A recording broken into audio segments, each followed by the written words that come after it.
Añoranzas de electricistas, de Víctor Manuel Sánchez. La historia de los electricistas nos permite encontrar una trayectoria política de su presente.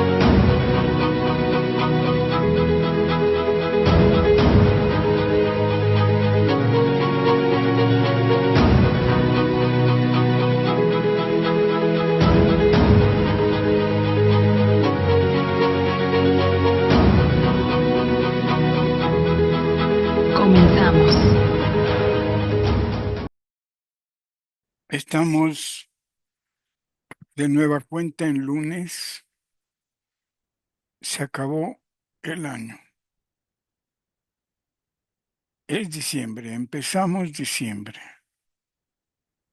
Y le agradecemos todo este tiempo a Radio ESME, al equipo de trabajo de Radio ESME que siempre nos está apoyando para que subamos al ciberespacio, en la nube que le llaman. Quién sabe qué es a la nube, pero ahí estamos. Desde 2018. Siempre agradeciendo al equipo de Radio ESME que nos permite mantener desde ese tiempo todas las añoranzas que hemos realizado. Y como es fin de año, les he de decir que vanidosamente, desde el 2018 a la fecha, llevamos 556 añoranzas de electricistas. Y son 100 años. Bueno, en 2014 se cumplieron 100 años. Del 14 para acá, el año pasado, se cumplieron 110 años. No hemos hecho tantas añoranzas cuando valoramos eso, pero sí llevamos desde 2018. Si quieren, podríamos reducir algún número, porque estoy calculando 52, porque el año tiene 52 semanas y cada 8 días hemos hecho una añoranza de electricistas. De acuerdo. Acabamos a lo máximo el 14 de diciembre, entonces nos faltan 2 más. Le podemos quitar algunas, pero hemos hecho desde el 2018 estas añoranzas. Solo un programa duró 10 años y desconozco las razones. Supe, por ejemplo, que el compañero César Torruella Quesada se fue en parte o fundamentalmente porque su esposa andaba un poquito enferma y tenía que dedicarle tiempo. De Radio ESME creo que es el único programa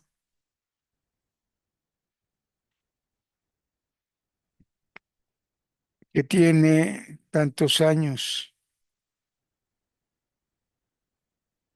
que duró 10 años,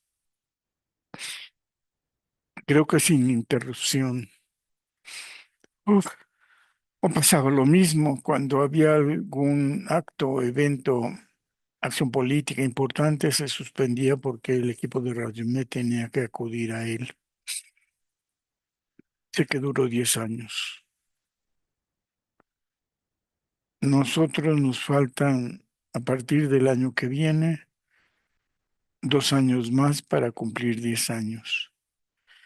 Llevamos desde el 18, ya les digo, perdón, me equivoqué, 487 añoranzas de electricistas y las pueden consultar. Ustedes ponen en YouTube añoranza de electricistas y les pueden aparecer desde 2018. Estoy contando 500 por una razón, siempre uno es muy vanidoso, le debo de reconocer. Estuve pensando a partir de las sesiones pasadas que cuánto material puedo tener. Desconozco Sí sé que tengo algún escondido y de hecho también recuerdo que hasta la pandemia, todavía un poco tiempo después de ella, estuve yendo a la Secretaría de Actas y Acuerdos, trabajando la década de ese secretario general que podríamos decir, creo, hizo llegar el charrismo sindical al ESME. Era desconocido al ESME, muchos se les olvida que hubo un tiempo maléfico, eh, que Lucifer se apropió del ESME, que Juan José Rivera Rojas tergiversó toda la democracia, los estatutos, las cuotas, todo. Y entonces, un poco año antes de la pandemia, estuve yendo a actas y acuerdos a revisar esos 10 años de las actas de asamblea y no sé por qué empecé en 1942. Seguramente porque era la primera revisión de contrato colectivo que le correspondía a Juan José Rivera Rojas. En eso estaba yo, revisando el primer libro de 1942. Llegó la pandemia, tuve que suspender. Sé que tengo esa tarea pendiente de cubrir todos los libros de actas de Juan José Rivera Rojas del 42 al 52, 10 años. Entonces ahí hay un material que no he trabajado. Pero después podría también hacer lo mismo de revisar todas las actas de asambleas de la transición hasta, o sea, del directorio de Verónica hasta el secretario general Sánchez de Lin en 56, que hace la transformación de los estatutos para retornar la democracia sindical. Este trabajo ya lo tengo hecho. El de la legislativa de estatutos de 1956 salió en la revista de aniversario del año 1993. Esa revista de aniversario se repartió en la asamblea del 14 de diciembre de los 93 años del ESME. Hay material ahí. Yo no revisé los libros de actas de los años 20. En el equipo que siempre he mencionado, a un compañero le tocaron los años 20 y no entregó el trabajo. Ya les he dicho también que el trabajo del equipo de dos estudiantes de ciencias políticas, solo dos entregamos el trabajo. Dos que nos llamábamos igual. Víctor Manuel Sánchez, ambos. Los ambos éramos Víctor Manuel Sánchez. Uno era Ponce y yo Sánchez Sánchez. Con una diferencia, no sé si lo diga por vanidad, por orgullo, pero una cosa es cierta. Los dos trabajos se publicaron por la Facultad de Ciencias Políticas. El de Sánchez Ponce con todo el apoyo de la Compañía de Luz. Y desde la metodología que yo seguí, el libro de Sánchez Ponce es bueno, es una manera de trabajar, pero es antimarxista. Antimarxista. No es sociología concreta. Revisó los libros, la bibliografía que en ese tiempo había sobre la industria eléctrica. A él le correspondía detallar el surgimiento de la industria eléctrica en el país y no lo hizo. No así, no consultó archivos, no fue al archivo fundamental que había en Compañía de Luz, no lo hizo. Revisión de libros, lo que encontró, hizo resumen. Bueno, yo, a diferencia de él, sí consulté puros archivos. Sí estaba preocupado yo por saber qué libros había. Revisé los libros, pero en ningún libro se hablaba de los electricistas. Párrafos o un hecho solamente hablaban del ESME, que había participado en la huelga general de 1916, pero todos los libros existentes en esa época le atribuían la huelga a la Casa del Obrero Mundial. Falso. Yo descubrí en la investigación que hice y que se presentó como surgimiento del sindicalismo electricista, que la Casa del Obrero Mundial no hizo absolutamente nada más que la foto, eso sí, y poner el nombre de algunos de sus dirigentes. 1915 fue la época de la traición de la Casa del Obrero Mundial. Los anarquistas que decían que estaban contra todo partido político, contra el Estado, contra toda la política burguesa, en 1915 se dedicaron a hacer política burguesa. Se fueron y aliaron con Carranza, política burguesa. No hicieron la huelga del 16. La efectuó, la realizó la Federación de Sindicatos Obreros del Distrito Federal, que en ese tiempo dos sindicatos, dos muy buenos sindicatos, dirigieron y orquestaron la huelga del 16, el Sindicato de Empleados de Comercio y el Sindicato Mexicano de Electricistas. Bueno, entonces cuando hoy quiero hacer un balance, porque se acaba el año y porque todo el mundo hacemos balances, promesas, juramentamos fidelidad a la filiación, curiosamente diré esto, fidelidad a ser fieles, fieles por la fidelidad, una tautología, promesas sobre nosotros, sobre los otros, sobre los cercanos y casi nunca cumplimos ni las de nosotros. Bueno, el balance es el siguiente, les digo, en Radio ESME hay el de hoy, 488 programas de una hora para todos ustedes. Y que como he prometido, más bien como he cumplido, trato diversos momentos, temas, asuntos.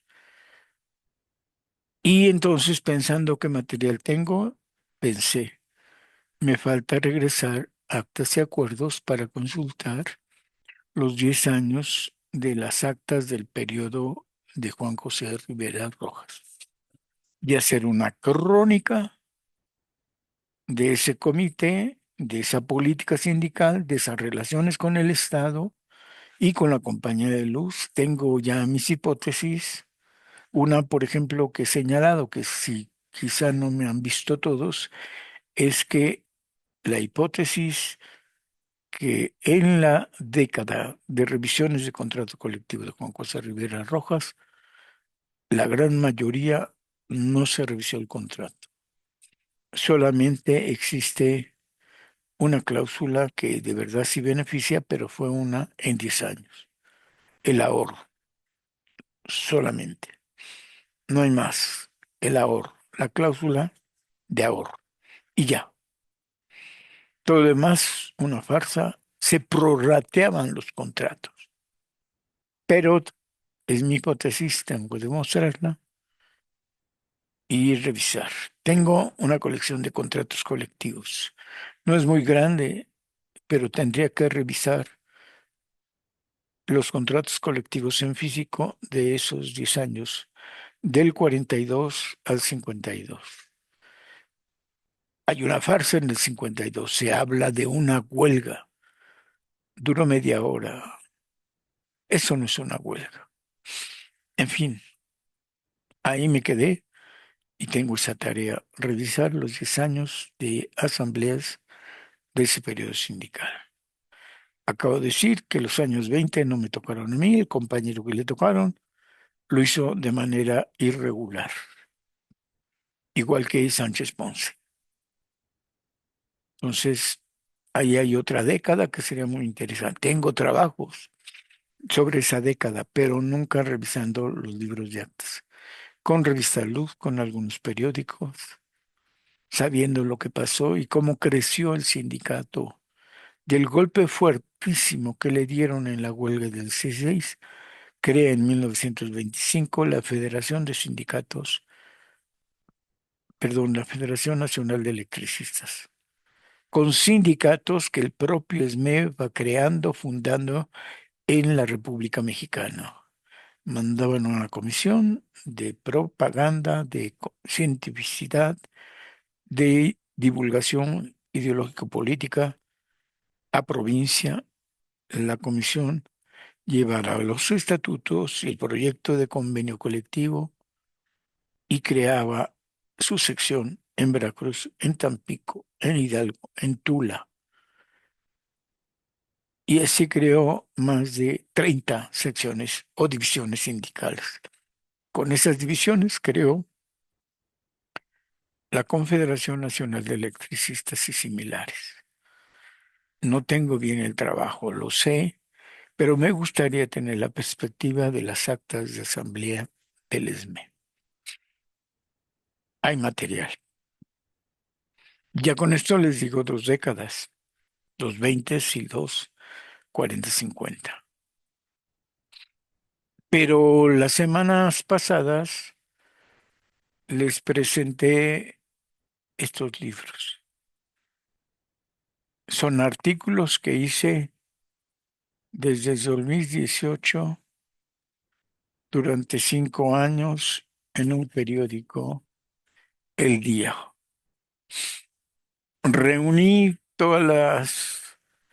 cada semana escribí una columna política que apareció en El Día. Reuní y en tiempos neoliberales fue muy difícil publicar de manera universitaria. En muchos lugares, universidades públicas especialmente, los que trabajamos investigación, empezamos a hacer esto. Esta es una edición que yo pagué. Entregaba yo mis trabajos y no me los publicó la Facultad de Ciencias Políticas. Entonces hice una colección de todas las columnas que escribía cada 8 días en El Día. Y por ejemplo, el tomo 1 del 2008 acá, hice de nueva cuenta un conteo y me saldrían de este tomo 20 programas de añoranzas de electricistas. Del segundo tomo también hice el conteo, permítanme, y de aquí me saldrían 28 programas de añoranzas de electricistas. Y del tercer tomo, 21. Entonces tengo para casi todo el año que viene. En conjunto de estos 3 tomos son 70 programas de añoranzas de electricidad. Y tengo el tercer tomo que lo capturé, pero ya no tuve dinero para mandarlo a imprimir. El cuarto tomo solo son electricistas, artículos relativos a la industria eléctrica, el sindicalismo electricista. Estos de acá, ya les dije, hay una buena cantidad de artículos sobre electricistas. En este tomo que tengo en la mano, el tercero,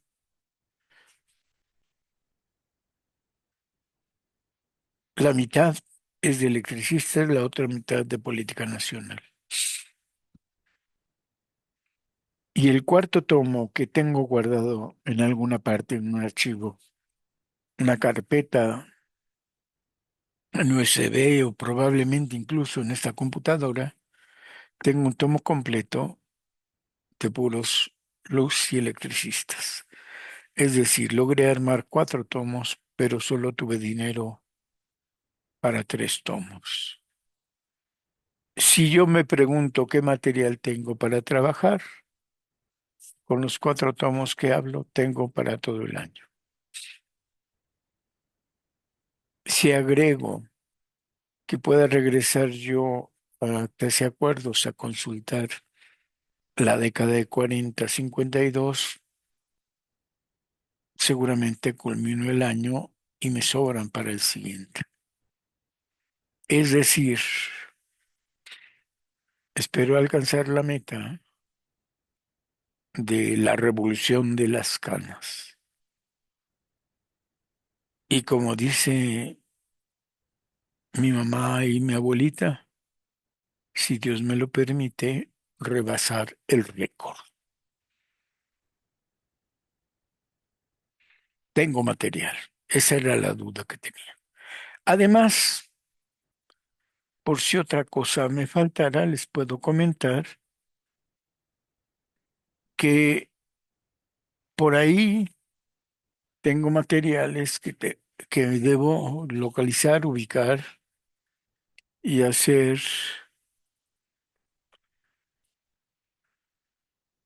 mis expedientes. En este folder del ESME tengo el convenio de productividad y los indicadores de productividad que se firmaron para el nuevo organismo.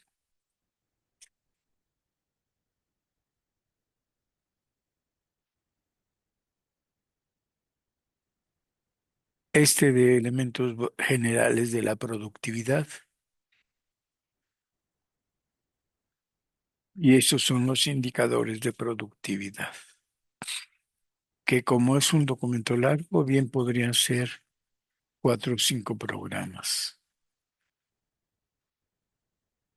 La vez pasada les enseñé un trabajo más que creo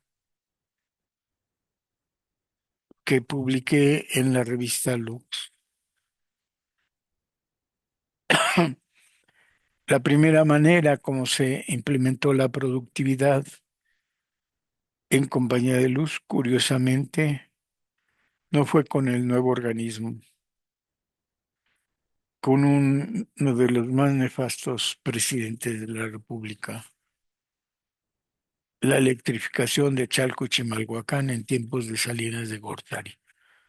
Está la anécdota de que Salinas de Gortari pernoctó en Chimalhuacán. Se fue a una de las casas de una familia pobre y ahí durmió. Pernoctó. Ay, bonita palabra. Bueno, de esa época tengo este trabajo, que son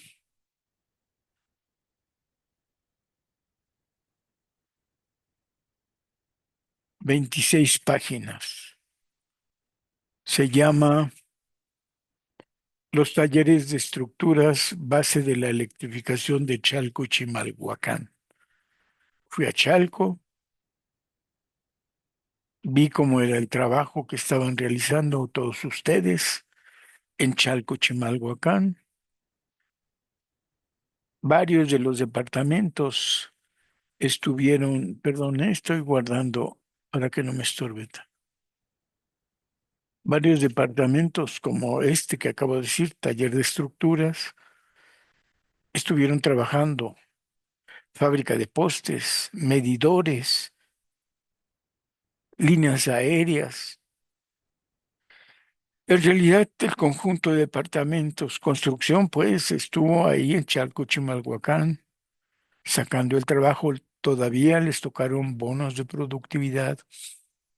Yo considero a todos los compañeros trabajadores. Aunque supe y conocí un poco de la fábrica de postes, de tableros, de construcción, hice un recorrido con los compañeros cómo iban colocando postes y cómo después tiraron líneas. Los compañeros de líneas aéreas. Sin embargo, en ese momento solo pude tener la posibilidad de escribir sobre taller de estructuras y Chalco y electrificación de Chalco y Chimalhuacán. Se manejó con bonos de productividad. Ese es otro material. En fin, lo único que quiero recordar en esta especie de resumen de mi actividad con ustedes es que llevo una buena cantidad de programas de añoranzas de electricistas sin parar y pues como todos ustedes cuando trabajan en compañía de luz, el trabajo es continuo, sistemático, no paran los 365 días del año. Para este programa yo no he parado las 52 semanas que cada año tiene. Y por eso tengo esa cantidad de programas que pueden consultar. 488 programas de añoranzas de electricista. Y tengo material en la casa. Sé que algunos temas me han faltado tratarlos y por eso traje a colación de la posibilidad de los tomos. Si quiero, aquí tengo 4 tomos para cubrir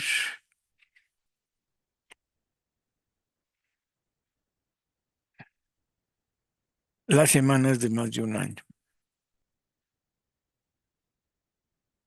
De veras que estoy excediendo la vanidad y el orgullo, disculpen.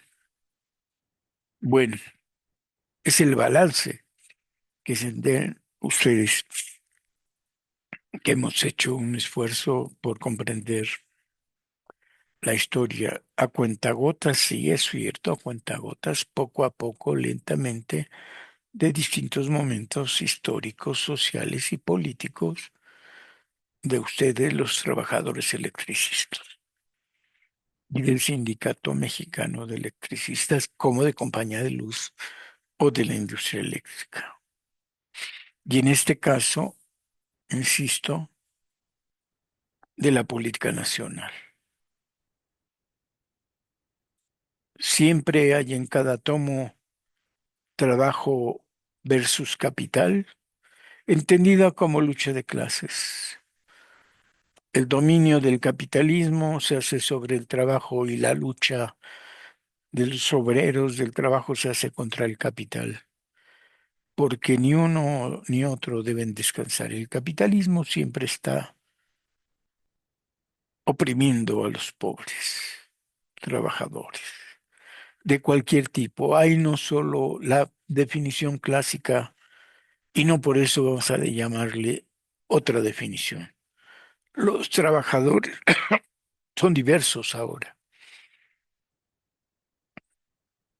los de cuenta propia, los trabajadores profesionales, los ambulantes, los ilegales, los de comercio, los de banca, los de fábrica, los de talleres, los estatales, los paraestatales, son trabajadores. Y el predominio del capitalismo se ejerce sobre todos, hombres y mujeres. Todos necesitamos una manera de vivir. No nos regalan la comida, no nos regalan el techo donde vivir, no nos regalan nada. Y por eso tenemos que trabajar para tener mínimo un dinerito, obtener un salario, obtener dinero para pagar todo, porque todo es todo, nada regalan, todo es una mercancía. Se están revolucionando cosas. Y digo revolucionando porque efectivamente en el periodo anterior, neoliberal, realmente todo se hizo mercancía. Hoy la educación parece que sí se va a convertir en un derecho.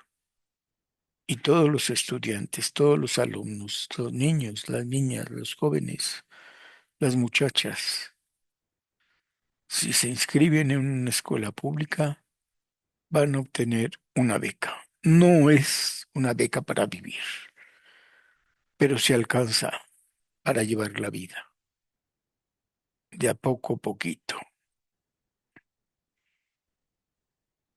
Ojalá fuera más. Esperemos que este gobierno logre recabar más impuestos, que le quiten en impuestos a las empresas monopólicas imperialistas más de lo que dan.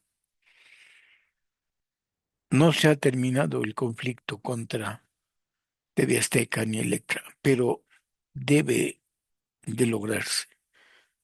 No sé cuántos miles de millones de pesos debe de pagar, pero esos miles y millones de pesos pueden convertirse en o servicios para las madres trabajadoras o becas para los hijos de las escuelas públicas. En fin, la batalla sigue. Trabajo contra capital, capital contra trabajo. Eso nunca va a acabar. Bueno, después de esta pequeña sección de vanidades donde digo que, si me permiten presumir, he realizado una buena cantidad de programas. No podría yo valorar cuántos años llevo de historia del ESME, pero 118 años son muchos años. No hay persona humana que viva 118 años. He sabido de personas, incluso cercanas al ESME, que han vivido 104, pero no más, como madres o como trabajadoras. Pero vivir para contar la historia son pocos. Incluso los que nos dedicamos a recuperar la historia, perdónenme, pero en este plano de vanidad hay una antropóloga que nos cuenta muchas mentiras. Y le han recibido y le han escuchado sus pláticas, pero cuenta mentiras, falsedades. No busca los datos donde debe buscarlos. Y en muchas entrevistas, que no digo que sea malo hacer entrevistas, que hay que conocer de alguna manera, profundizar en datos, en historia, en documentos, para que no nos cuenten falsedades. Hay compañeros que se van olvidando sin querer o participaron en los 30 y ya en los 60 nos cuentan de otra manera la historia. En fin, yo procuro sí documentar y sí averiguar con calma y tomar nota. Por ejemplo, recuerdo que en un paseo, bueno, y fuimos a Necaxa el compañero Felipe Sánchez y yo, porque iba a haber una feria de la salud en Necaxa, y fuimos. Y como llegamos 2 días antes, o uno, no recuerdo, bueno, llegamos antes del día de la feria de la salud, recorrimos la planta, bajamos en el Malacate y pudimos bajar en los dos Malacates que hay. Y entonces hay que narrar cómo funciona, cómo es un primer Malacate y cómo es el segundo. El segundo, donde bajan ya con maquinaria pesada o con herramienta pesada. Pero para nuestra fortuna, esa vez conocimos la balsa, el Malacate más grande que hay en Necaxa. Casi, bueno, por lo menos nos tocó una época que casi no funcionaba o era raro. Y ese día que llegamos a Necaxa, algo iban a hacer en la balsa, en el Malacate más grande que hay de Salto Chico a Salto Grande o de Salto Grande a Salto Chico. Salto Chico a Salto Grande. Baja y hay un recorrido de por lo menos 1 kilómetro que se hacen rieles a una buena explanada para llegar a la orilla y ya ve uno la casa de máquinas.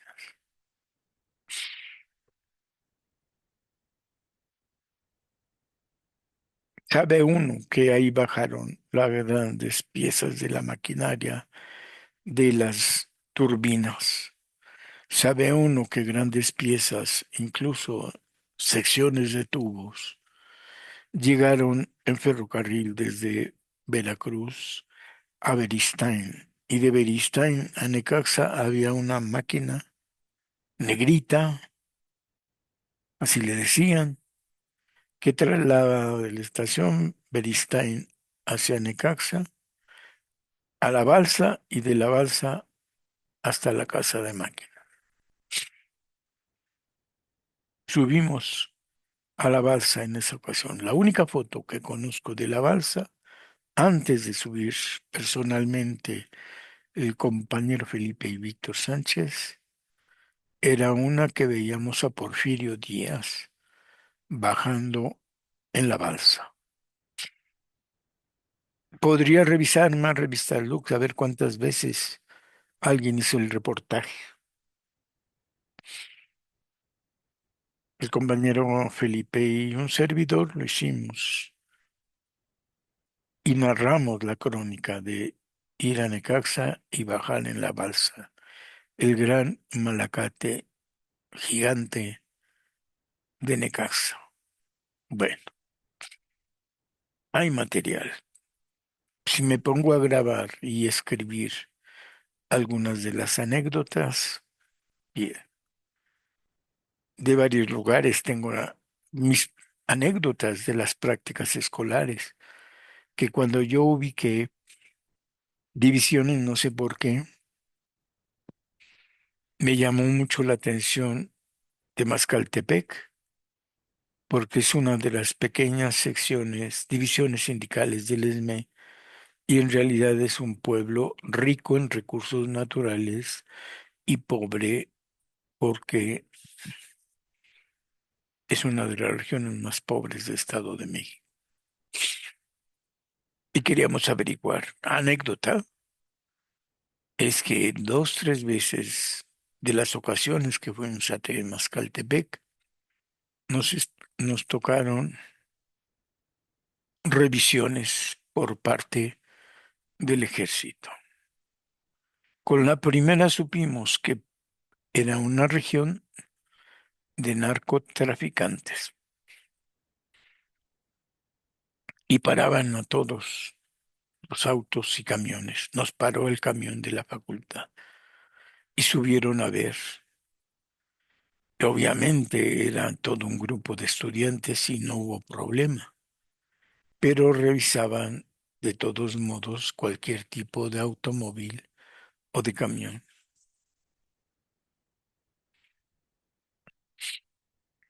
Y aunque me había enterado precisamente por los retenes militares que había un ambiente peligroso, no suspendí mis prácticas para ir a Temascaltepec. El otro sitio a donde iba fue Necaxa. Ah, y los talleres mecánico y eléctrico y estructuras.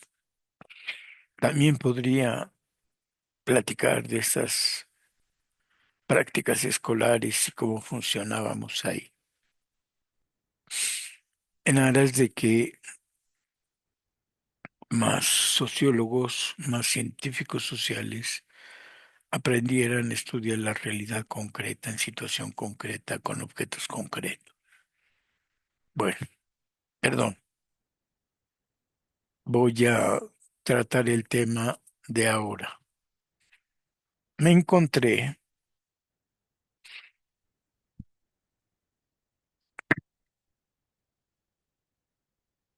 una fotocopia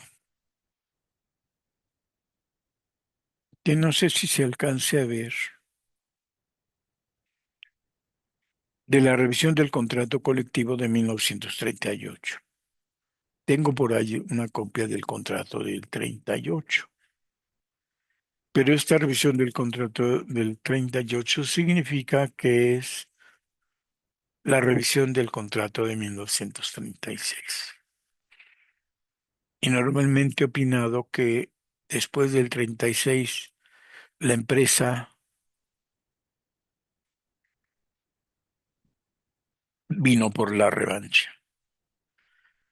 El contrato del 36 y la huelga de 10 días afectó duramente a la Compañía de Luz y sus subsidiarias. Y aunque los miembros del comité eran casi los mismos,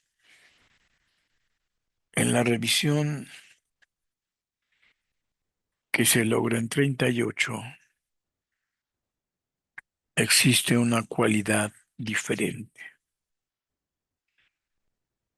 Eran los mismos en diferentes puestos. Lo mismo, pero no es igual, como dicen por ahí. Yo mismo he comentado que efectivamente algo pasó en el 38. Tan algo que pasó que para el 40 este comité ha sido desplazado por la oleada que venía de los charros montados de inspección, un departamento donde el comentario genérico ha sido que ahí hay corrupción. Y por los efectos que tuvo, el secretario general surgido de inspección, supongo que tiene razón esa hipótesis, es demostrable. Corrupción en inspección. Y no pude investigar años después inspección, por ejemplo en los 80 o en los 90, para ver cómo era el trabajo en expensión.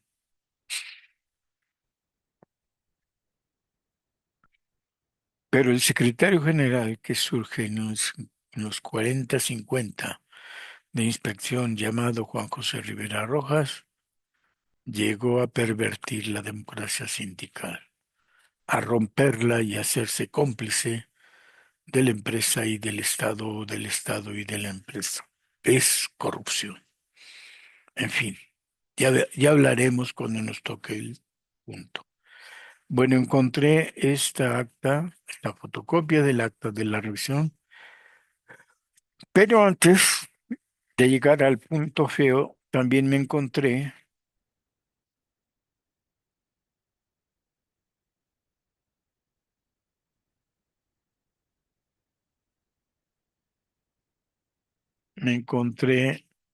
una fotocopia de julio de 1936, donde se declara que la huelga que se estalló en julio es legal y existente. Se las voy a leer nada más por el recuerdo histórico de algo significativo.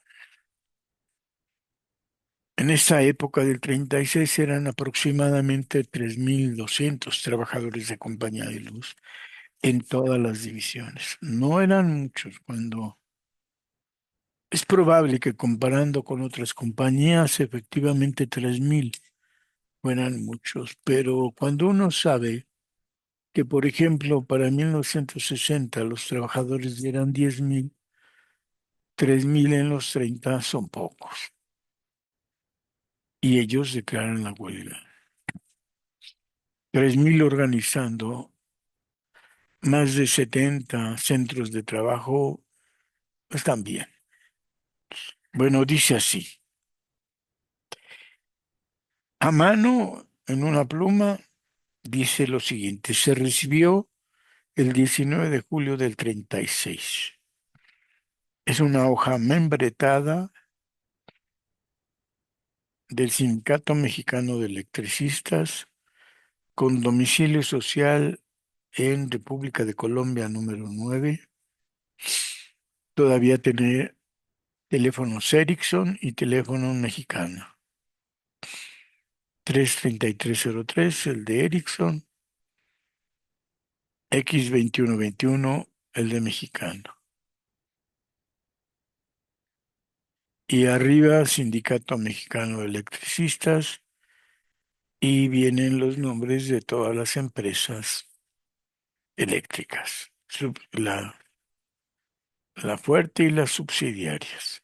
Dice copia del laudo dictado por la Junta Especial número 5 de la Federal de Conciliación y Arbitraje sobre la existencia de la huelga decretada por el Sindicato Mexicano de Electricistas en contra de la Compañía Mexicana de Luz y Fuerza Motriz Sociedad Anónima y subsidiarias. Parte resolutiva, es decir, el expediente que tengo solo son una página y y dos párrafos más. Parte resolutiva. ¿Cuánto había antes? Ojalá logre encontrar el expediente para platicar esto. Parte resolutiva. Por lo expuesto y fundado se resuelve. Primero, se declara que existe legalmente la huelga decretada por el Sindicato Mexicano de Electricistas a las compañías Mexicana de Luz y Fuerza Motriz Sociedad Anónima, de Luz y Fuerza de Pachuca Sociedad Anónima, Mexicana Meridional de Fuerza Sociedad Anónima, de Fuerzas del Sureste de México Sociedad Anónima y de Luz y Fuerza de Toluca Sociedad Anónima. Segundo, hágase saber esta determinación a las autoridades civiles y militares correspondientes a efecto de que presten las garantías necesarias para hacer respetar el derecho ejercido por los trabajadores del Sindicato Mexicano de Electricistas, prestándoles el auxilio que necesiten para que continúen en suspenso los trabajadores en los establecimientos y dependencias de las compañías mencionadas. Tercero,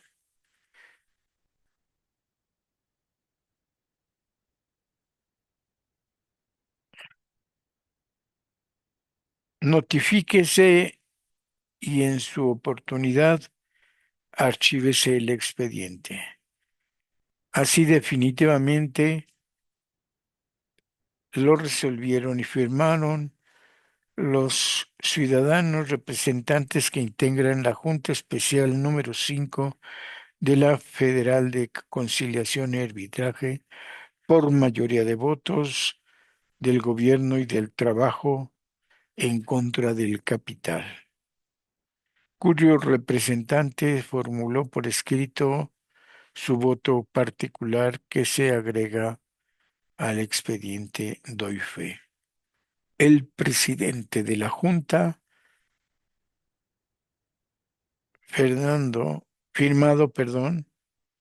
licenciado Rosas León Orantes. El representante del trabajo, firmado Juan Best. El representante del capital, firmado licenciado Arturo Bueno y Urquidi. El secretario, licenciado Aurelio de Alma, firmado. Como vemos, es solamente, como dice aquí, la parte resolutiva. Es legal la huelga y todos merecen acatar el respeto a la ausencia en el trabajo. A partir, dice aquí, arriba dice se recibió el 19 de julio, pero abajo dice del compañero Harris a Gutiérrez y a Hernández a la 1:25 del día 18. O sea, se recibió antes. haber sido precisamente el 16-17 de julio y la documentación se entregó días después. En fin,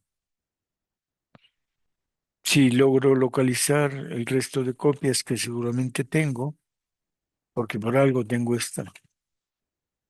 Por cierto, aquí en la orilla la única firma que existe, ojalá la vean, aquí en esta parte, Francisco Breña Alvírez, solo son sus iniciales FBA, punto, una rayita abajo y un semicírculo arriba. Es la F,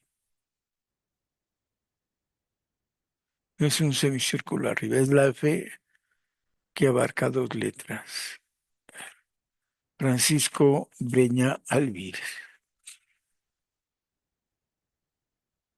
En fin, de este tipo de material he de tener algún otro. Y hoy por hoy, pues, podría platicar. Les he dicho que tanto la huelga, existe una revista de septiembre de 1936 completa que narra paso a paso todo lo que pasó en la huelga del tren tránsito. Ese material de revista podríamos dedicarla también un rato a presentarla aquí. La buscaré, la tengo por ahí y podríamos otro más material. Siendo tan vanidoso como estoy portándome hoy, quiere decir que todo el año venidero tenemos material suficiente para las añoranzas de electricistas. Y si regreso a actas y acuerdos, voy a ir teniendo mucho más material del que les estoy comentando. Hay historia del ESME para rato, porque 118 años son bastantes años. Ojalá hubiese un compañero, sociólogo universitario o trabajador, común y corriente, como muchos de nosotros, que un buen día se dedique a hacer la historia, o si quieren, la historia contemporánea. Está bien, vale. Vamos a leer hasta donde nos alcance.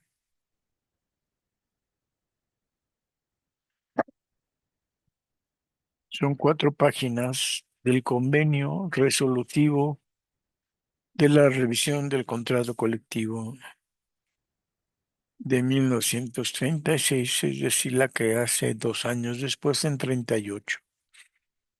Les diré quién firmaron esta acta. Por las compañías, Gustavo Marisael, gerente general. Jean-Pierre Bernier, ayudante del presidente del apoderado general por las compañías. Por el sindicato, Manuel Paulín, secretario general, David Roldán, secretario de Trabajo, Francisco Breña Alvírez, secretario de Educación y Propaganda. Estos mismos nombres participan en la revisión del 36, en la huelga del 36. Pero, según lo que vamos a leer, el orden de los factores se altera el producto. Ahí les encomiendo que pongamos atención para que veamos que esa máxima matemática en política no se aplica. En 36 el secretario general es Francisco Breña Alvírez y en 38 el secretario general es Manuel Pauli.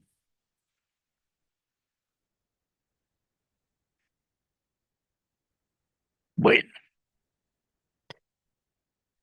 dice así el inicio: convenio que celebran las compañías mexicanas de Luz y Fuerza Motriz Sociedad Anónima y subsidiarias, representadas por su gerente general el señor Gustavo Marisael y el señor Jean Bernier, ayudante del presidente apoderado general, y el Sindicato Mexicano de Electricistas, representado por los señores Manuel Paulín, secretario general, David Roldán, secretario del Trabajo, y Francisco Breñalvírez, secretario de Educación y Propaganda, relativo a la revisión del contrato colectivo de trabajo de 1936,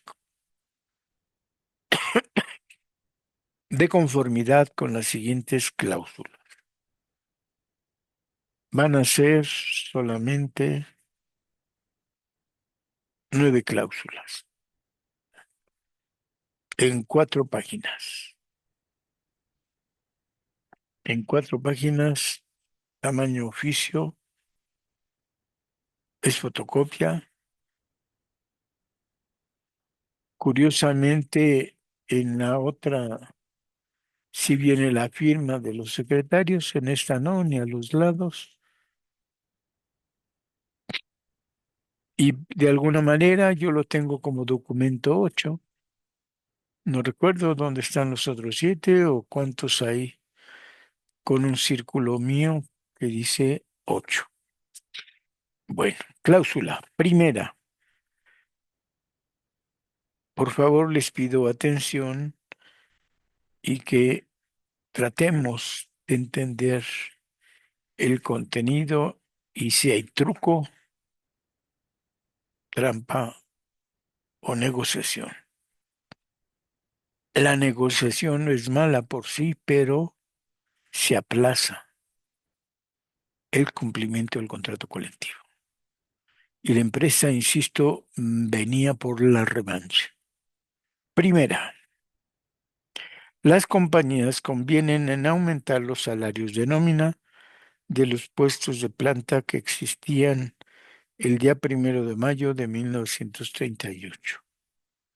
Puestos de planta. Atención. Primera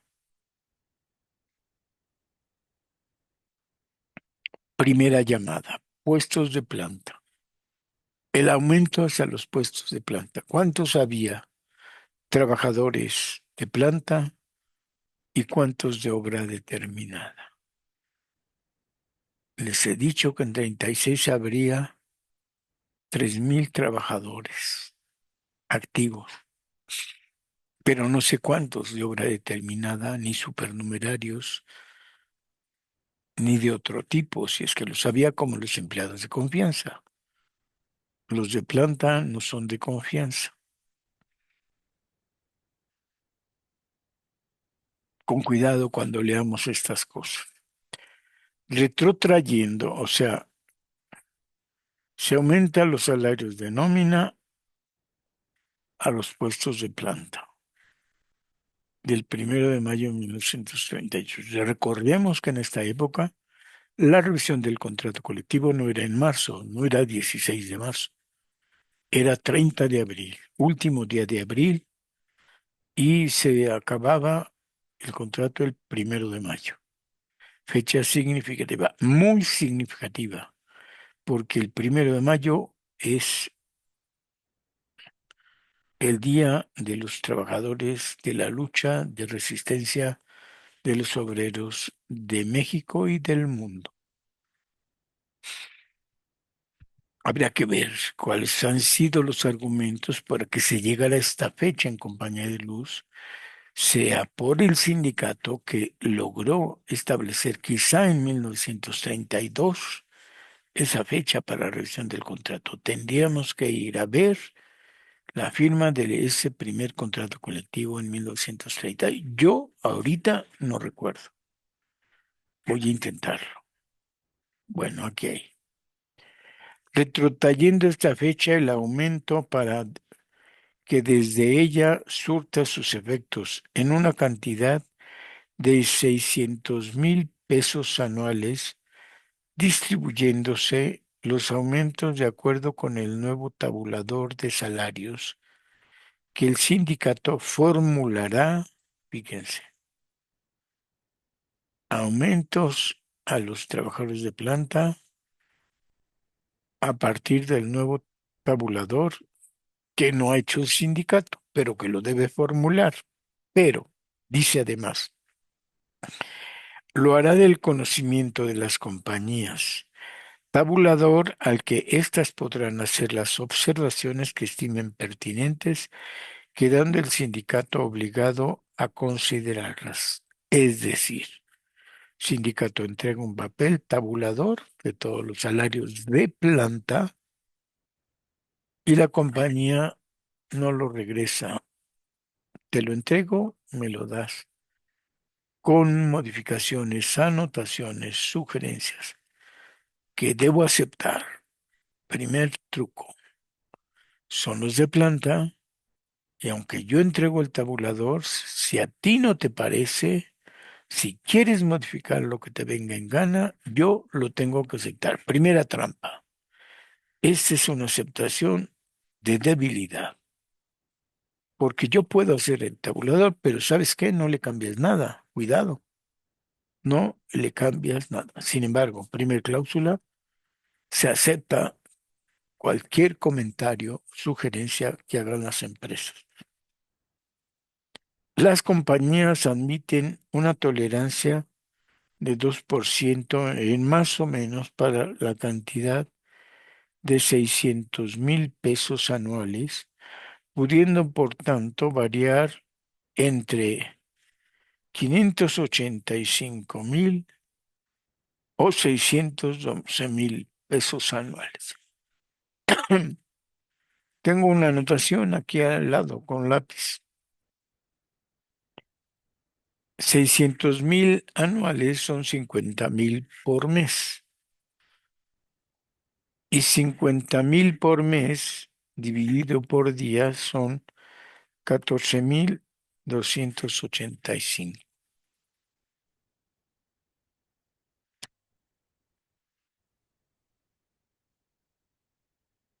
Entonces, estos 14,000 debo dividirlos entre 3,200 y saber, o debo saber el distinto tabulador de trabajadores de planta y saber de cómo les toca. Pero mensualmente no pueden pasar de 14,300.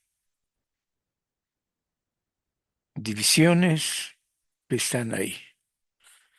No están incluidos, atención, por obra determinada, y toda la duda que queda, según esta primera cláusula, no hubo aumento para los de obra determinada, para los provisionales, para los por honorarios, para los de confianza sí y no para estos, y además un aumento que puede ser de 2%. Aumentemos a 14,300. 2% y veamos cuánto sería. Perdón, perdón. Es el frío. Segunda, la primera, hay una pequeña trampa, según yo. Pero ustedes pueden decirme en qué me estoy equivocando. Aquí las cuentas son raras. Las cuentas no son claras y el chocolate seguramente tampoco es espeso. Segunda, los salarios de los puestos de planta creados o que se creen con posterioridad al 1 de mayo de 1938 serán determinados de acuerdo con lo prescrito en la cláusula 26 del contrato colectivo de trabajo y las compañías convienen en que dichos salarios no se cargarán a la cantidad fijada en la primera cláusula. O sea, nuevos puestos de planta no son parte de los 14,300 pesos. Va, hay que revisar la cláusula 26 del contrato colectivo para ver cómo está planteado. Salvo que la creación de dichos puestos sean consecuencia de las modificaciones hechas al contrato de 1936 o sus anexos. Es decir, esta parece ser que la cláusula económica. Tendríamos que ver el contrato colectivo de los 2 años, el de 36 y el de 38, para ver si hay creación en modificaciones o en anexos, porque la repercusión económica no depende de los 600.000 o de los 14.300, sino que se va a dar 50.000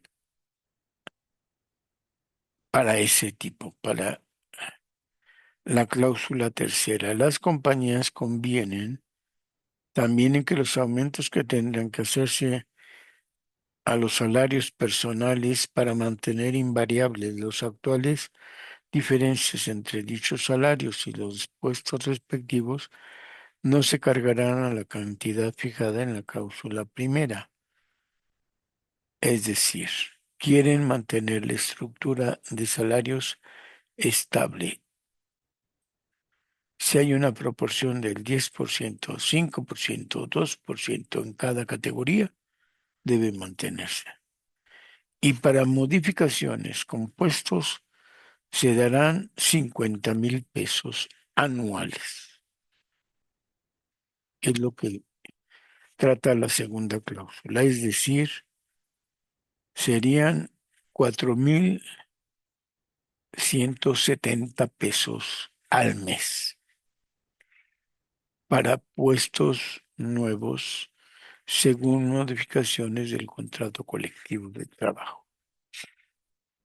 Y que estos dependen de estos 4.166 pesos mensuales. Se oyen 50.000 como si fuera una gran cantidad. Tendremos que en los dos casos ir a hacer sumas de costos, precios, inflación para saber realmente qué significa 600.000 pesos anuales y qué significa 50.000 pesos anuales, porque creo que hay gato encerrado. Y entonces revisar el contrato para saber cuántos puestos hay provisionales de obra determinada y de planta y cuántos de confianza.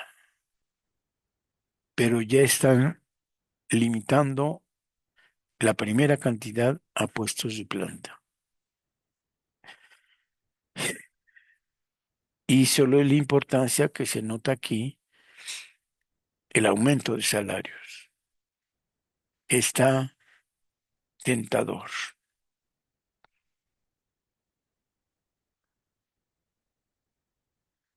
Se me acabó el tiempo con estas dos primeras cláusulas de las prestaciones económicas de 1938.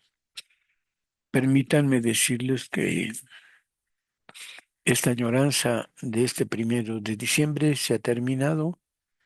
Es probable que nada más me queden dos. Es probable que veamos estas 4 páginas y necesitaríamos hablar del contexto, cómo se recibe el sindicato para este momento y por qué el orden de los factores se afecta al ESME, al producto, a la acción política y a la consideración ideológica.